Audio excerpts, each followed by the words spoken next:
pretty typical of me to pick a book that will likely get this video demonetized, but hey, I haven't done this for quite a while, so I'm going to consider it a good way to kind of ease back into the flow and all of that. So yeah, and plus it doesn't really leave a very nice taste in my mouth thinking about monetizing, this type of video, given the subject matter that it delves into. But yeah, I suppose you could argue that that's what the publisher was doing, or at least that's what my first kind of thoughts were going into it in a way. But I'll get to that in a minute. The book was first published in 2017.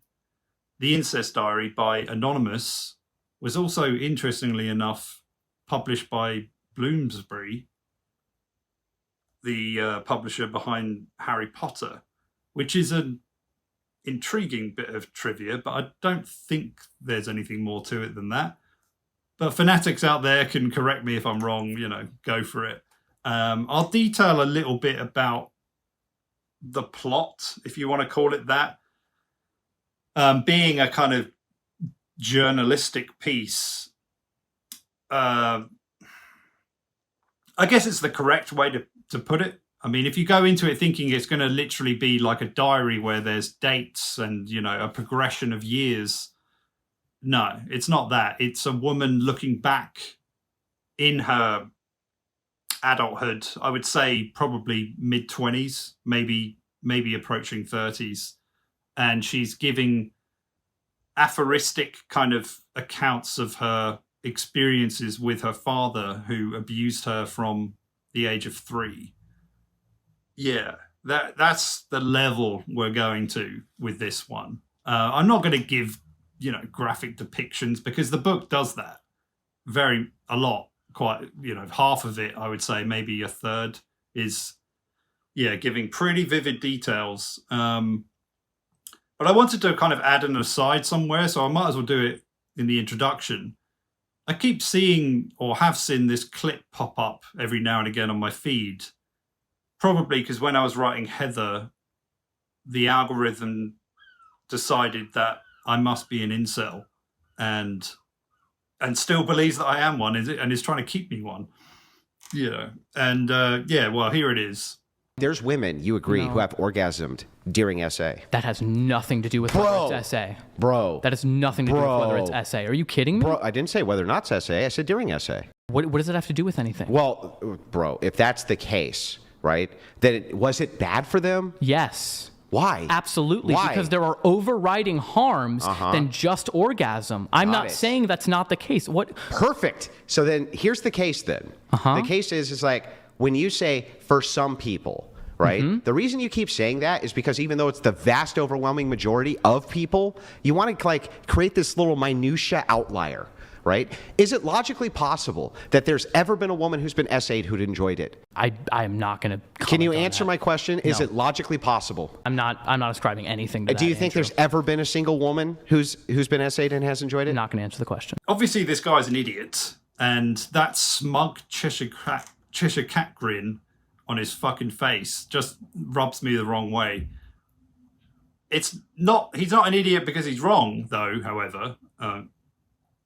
But it still doesn't prove whatever point he seems to, smugly think it does. As is related to this book in a sense, because the female protagonist, as I'll relate to her as, obviously on occasion derives pleasure from her experiences with her father and actually is desirous of him. Admittedly, she's very young, often when this is the case, but even when she's older, there's still this in her. You could say it's because she's been conditioned and programmed and whatnot, but I suppose when it comes to sex and the danger surrounding it, especially for women, there's going to be an obvious derision of pleasure from fear. It's kind of connected. It's like you can't really even think about sex, I would say. I don't know whether this is completely true, but I would imagine sex is obviously a bit threatening, not only by the fact that you can be pregnant, but by the fact that men on average are capable of making you submit and things like that.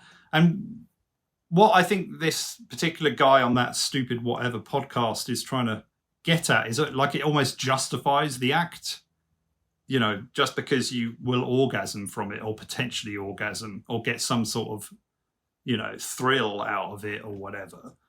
And in the account, the woman, I think she near the beginning, she kind of says something along the lines of, perhaps it's the body's coping mechanism to give you a form of pleasure even when you don't want something, as a way of kind of dealing with it.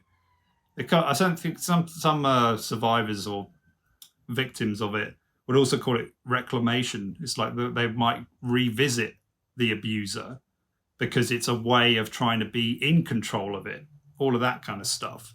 And obviously all of this stuff is very complicated and convoluted, and there's a lot of nuance going on, and everyone has their own individual level of experience, level of differing desires with, you know, different things, different fantasies in general.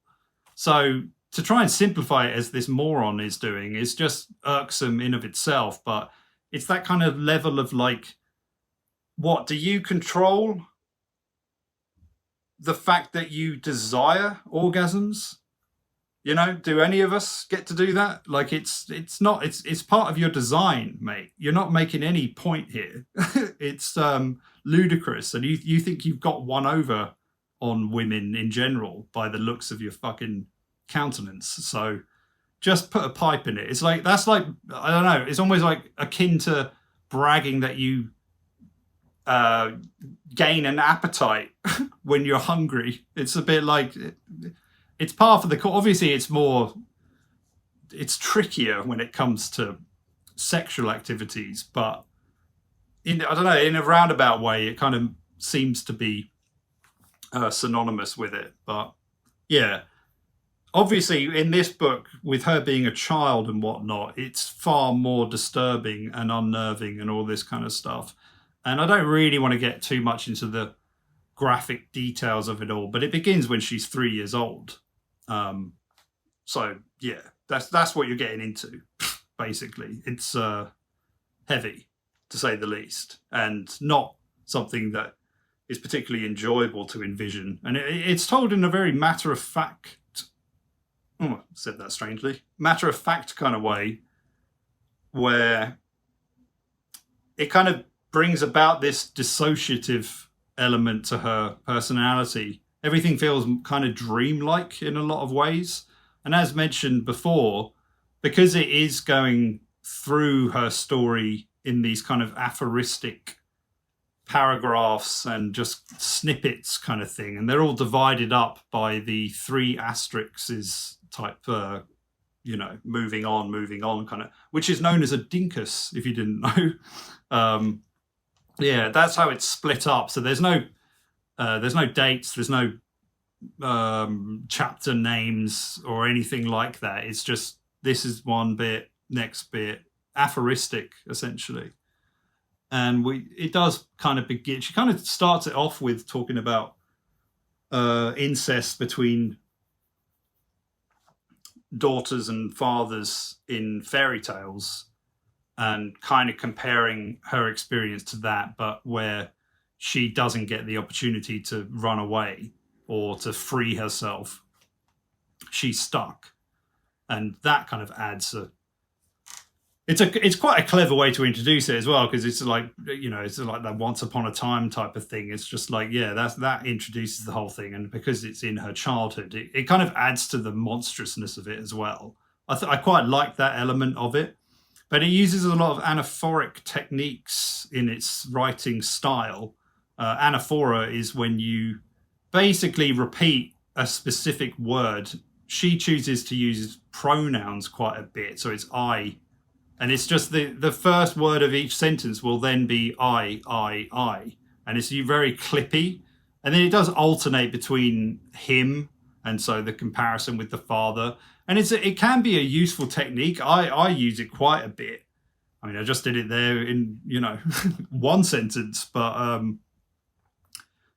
in that manner, or at least in her manner at the beginning, I found this to be too manipulative in a sense. It's like the book was trying to really persuade me of the veracity of like what was going on, because it's like it drills in your head, doesn't it? It's this repetition, bum bum bum bum bum bum bum bum bum. So the rhythm almost felt a bit off, because it's like it's called The Incest Diary, written by Anonymous, with an author note at the beginning. We're using the word anonymity in its variations 3 times, and it's just a bit like, you don't have to keep slapping me around the face with this, and through your writing style and through the claim. Like, I get it, just I trust you in a sense. But then this was the thing, oddly enough, that was making me question it, which then led me to question, like, what would the intention of the publisher be here? Is it supposed to be for incest survivors? Is it just targeted toward a general audience of who might be intrigued by it? Honestly, I don't really know. Or is it just a really cynical cash grab, exploiting not only taboo subject matters, but the usage of anonymity? Because there was a stage, I think, where there was a lot of these types of abuse books, and quite often they were, published under pseudonyms, understandably, but also just left as anonymous. So it's a bit like, I think your natural instinct is to question it, but obviously at the same time it feels almost it feels uncomfortable in of itself to question it, given the subject matter, if that makes sense. And yeah, it was an unfortunate way to begin it, because I thought as it actually went on and it got more into the details of the story, or the experience this woman goes on, because it does feel very real, the writing actually gets quite good in places, and it's like got a kind of style that, due to the kind of dissociated nature of the author, which might be their natural disposition because of their experience, or it might have been a writing style choice. I'm not sure. I think it's probably a bit of both. I mean, how many people can relate to this type of thing anyway? Probably more than we want to admit to, but we also don't really know, because it's not exactly common knowledge or anything, but whatever. And yeah, I mean, it's obviously beginning with such a young age, and then it does give details of when the father would make her bleed. Use your imagination. Would also be violent, not just in a sexual way. Would be very controlling, would, tie her up, put her in a closet, leave her there for hours. And it would create in her head this kind of, I guess, in a kind of Stockholm syndrome kind of way, where she would both be desirous of his protection and savior, but also he's playing the villain as well. So it's almost like he's all of these things in one. And I suppose that creates a very, confusing mindset for her to have. But I found, oddly enough, and again, this is mainly with the anaphoric style, that made me question things a lot more than the actual details of the events. It was quite odd. Those things felt more palpable, maybe as a result of those, I don't know, but it was odd to think that the things that are actually making me question this are the structure of the piece, or is the structure of the piece, rather than the events that are being detailed. One other thing that did make me also question it was the reaction of the woman and the consequences of what was happening all felt very surface level, psychological, in a sense where it's what I would imagine someone might do, because it would be, she's having dreams of, maggots feasting on infant children and all this kind of stuff. And it just felt a little bit like, again, I suppose sensationalized, like that's what it lended itself toward. But again, that sensationalism was much more in the stylistic choices than the details of the sexual abuse, which is kind of, I don't know, it just put me in a bit of an odd position reading it at times. I just felt like, yeah, very conflicted, I suppose, which maybe is what you're supposed to feel given the subject matter, but I don't think it was done in the right fashion, I suppose, then. But I'm not questioning the author's choices to do this. I mean, it's her story to tell. And, you know, I can doff my hat to it in the terms of having the courage to do it. But I'm also kind of, I suppose I just question, you know, what is it that does make a person want to continue on? You know, do they do it in spite of what they've been through? Do they do it just because there's a kind of genetic disposition in certain people that wouldn't make them more prone toward suicidal ideation and all that kind of stuff? But even the book itself seems aware of this at times, a bit conveniently aware. Because as I was questioning that, another character gets involved, and this is like a friend of hers that she knew for a little while, and she confesses to her about being abused by her brother. And she mentions this woman because she goes on to kill herself, kind of thing. And it's got, you know, a lot of this type of thing going on in it. And again, I'd say the ending of it all made me, that was the kind of trifecta of things that just made me go fuck off. And I'll get to that in a bit. I just want to roll over a few other things,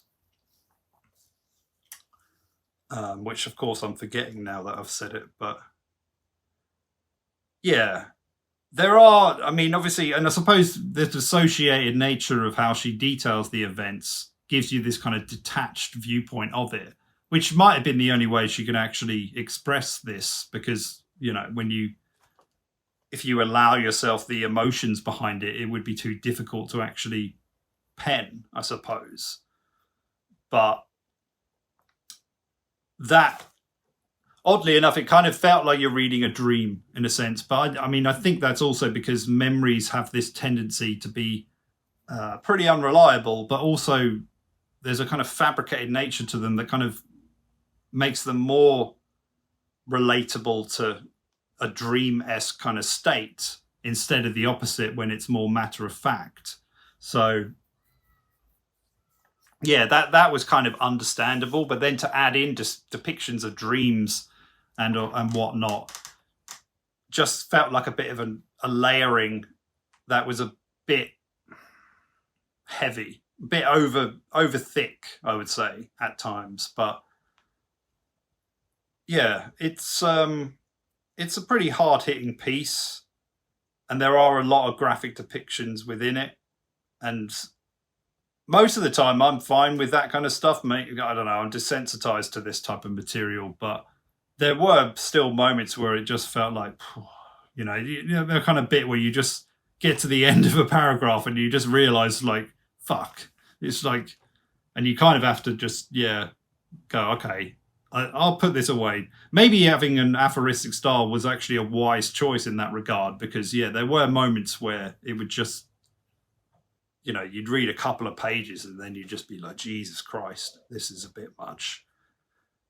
But yeah, speaking of Jesus Christ, at the end, there's almost an insinuation, a pretty heavy one at that she's found Jesus. And I don't want to be one of those atheists here who get all preachy, to be ironical. But fuck off. Basically, like, I just found that was the one thing where I thought, well, you are fucked then. Like, I was wondering, like, how you survived all this, and then you found Jesus at the end. It doesn't strictly imply it, in fairness. It does make it a bit more opaque, but the woman's journey throughout her life is obviously she suffers with being abused by her father for a very long time.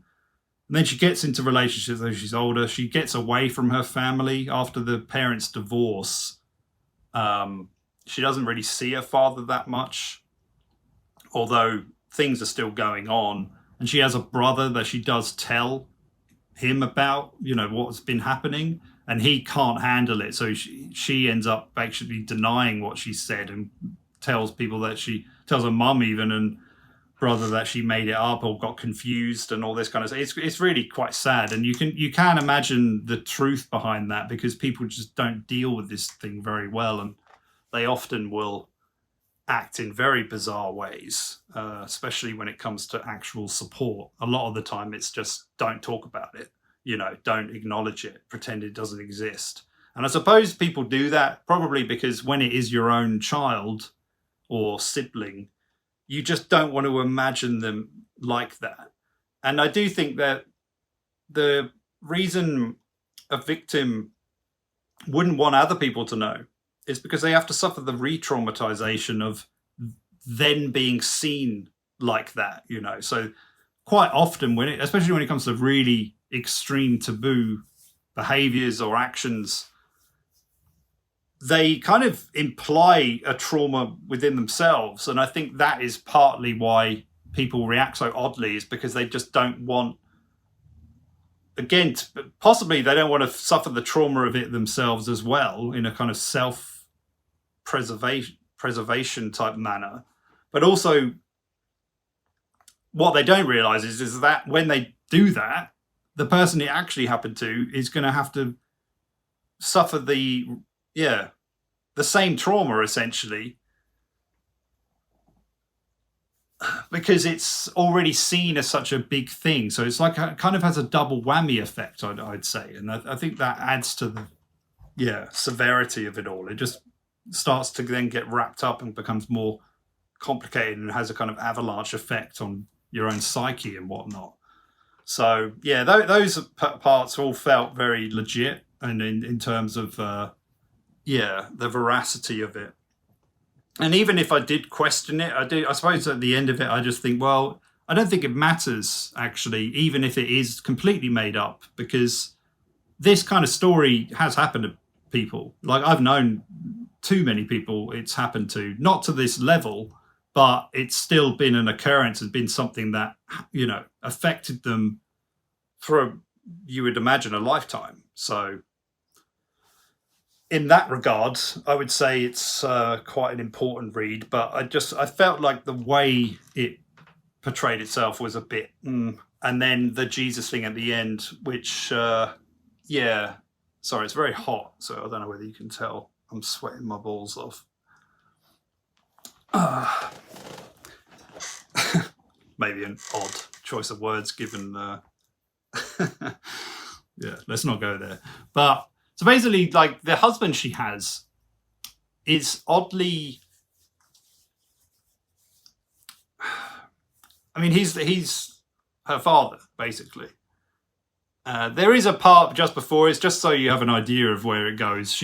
When she basically travels South America and stays primarily in Chile, I believe. And then she meets an older man, much older, like older than her actual dad.